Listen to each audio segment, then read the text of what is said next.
What is up, Cowboys Nation? Your boy Mike Tag here on a special Tuesday afternoon, just getting done with work. Enjoying myself, getting ready to have some dinner, and just, you see that the Cowboys, CeeDee Lamb, Micah Parsons, no shows at voluntary, very important to say that, voluntary OTAs. So just want to talk to you guys a little bit about it, get your opinions. Of course, leave a comment. Make sure you guys, if you guys new to the channel, hit that subscribe. Always hit that thumbs up, like that little alert bell at the bottom. That way you know when we go on, man. We go live, we drop videos. You guys are always in the know with Cowboys Nation and the Cowboys Cave. We got a lot of stuff going on. Of course, our tailgate party, second annual tailgate party, week 3 when we take on them Ravens. So if you are going to be at AT&T for the game, hopefully we'll see you there. If you're not going to be there for the game, get some tickets, get your ass there so you can hang with us, man. It's going to be a lot of fun. We got the whole crew that's going to be representing. So, no, just wanted to, again, appreciate the support, but just want to talk about the Micah Parsons, CeeDee Lamb, not at voluntary OTAs. Is this a concern? Does this make you a little nervous? I really don't worry too much about it. I think the contract for CeeDee Lamb's going to get worked out. There's no way the 88 is going to be wearing another uniform. I just can't believe it. Parsons is still, realistically, a couple years away before, at least another year before they had to, before they should start to re-sign him. But they may do it to free up some money. So I don't really think there's a whole lot to it. The key will be June 4th if they don't show up at mandatory training camp.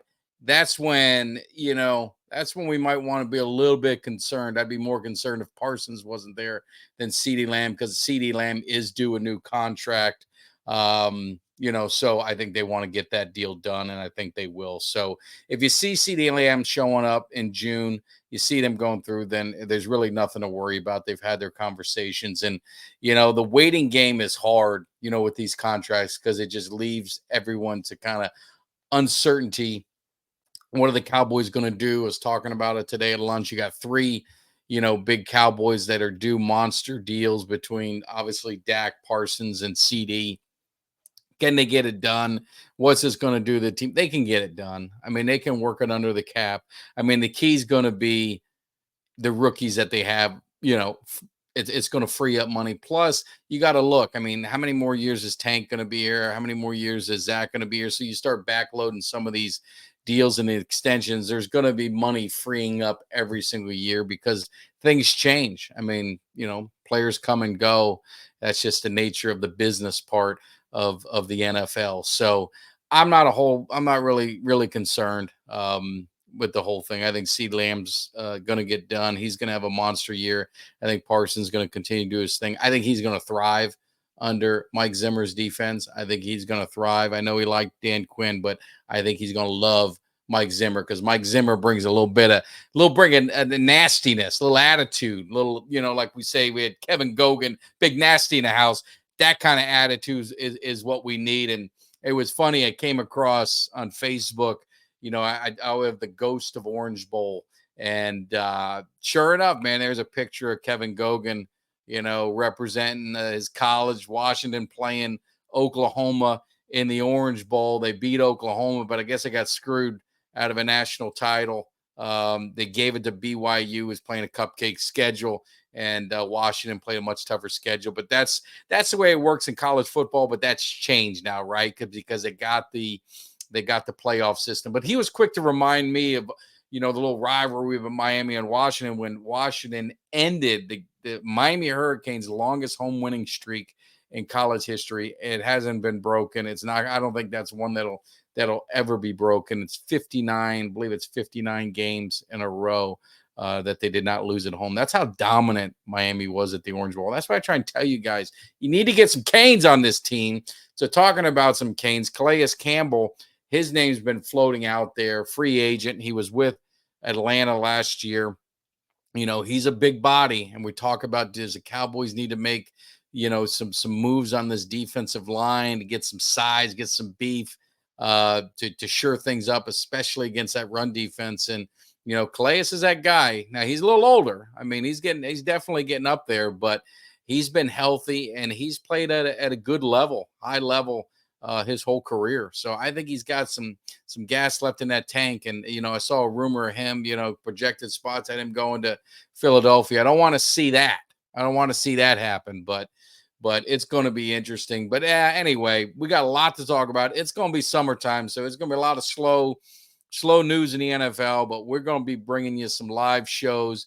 Kelly and I will be back in the cave tomorrow night, not Thursday, tomorrow night, because my man's going on vacation. So we're going to hit a show Wednesday night, normal time, 9 p.m.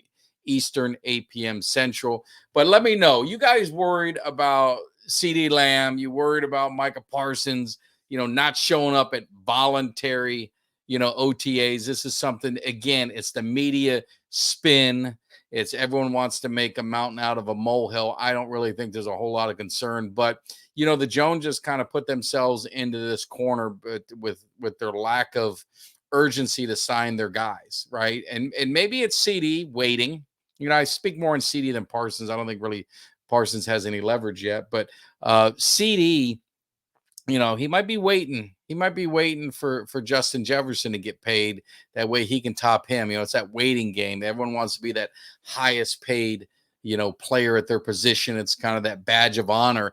But you see it with the quarterbacks. It's like now you got Goff as the highest paid quarterback by average per year, but we know he's not the top quarterback in the NFL. It's all about when you sign your deal. It's going to be next man up.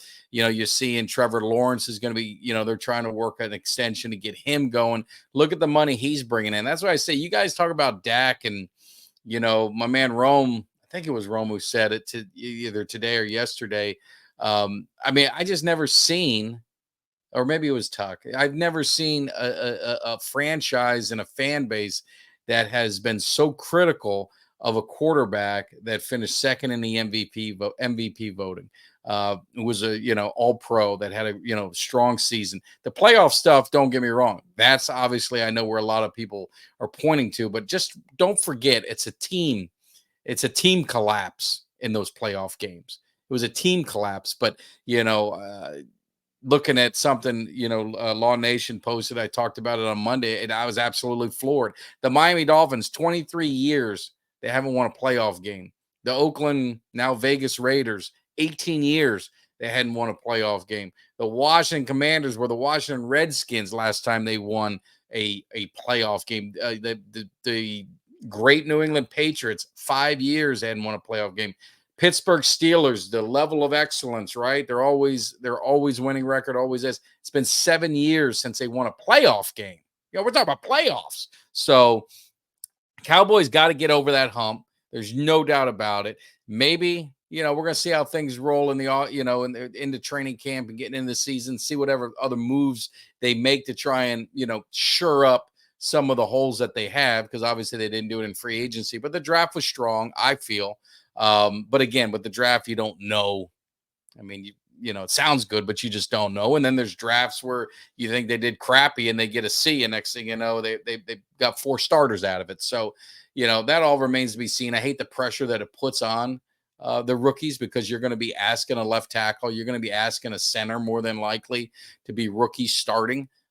You're going to need to get some production out of the DN they drafted. My mind's escaping me. Number 94. They're going to have to get some production out of him. So you're going to be asking a lot of some of these guys to get rolling. So it's going to be interesting, but don't panic, Cowboys Nation, with Parsons and CeeDee not being at voluntary OTAs. Don't get sucked into the whirlwind and all the media circus that they want it to be. But more importantly, what you do need to get sucked in is to the Cowboys Cave, and make sure you hit that subscribe if you hadn't already. We'll be seeing you. Just wanted to drop a quick video. Have a great evening, great rest of the day, great morning tomorrow, and I better see you back here at the cave. You guys take care. Have a good one. See ya. Give me somebody that's hungry. Give me somebody that's hungry.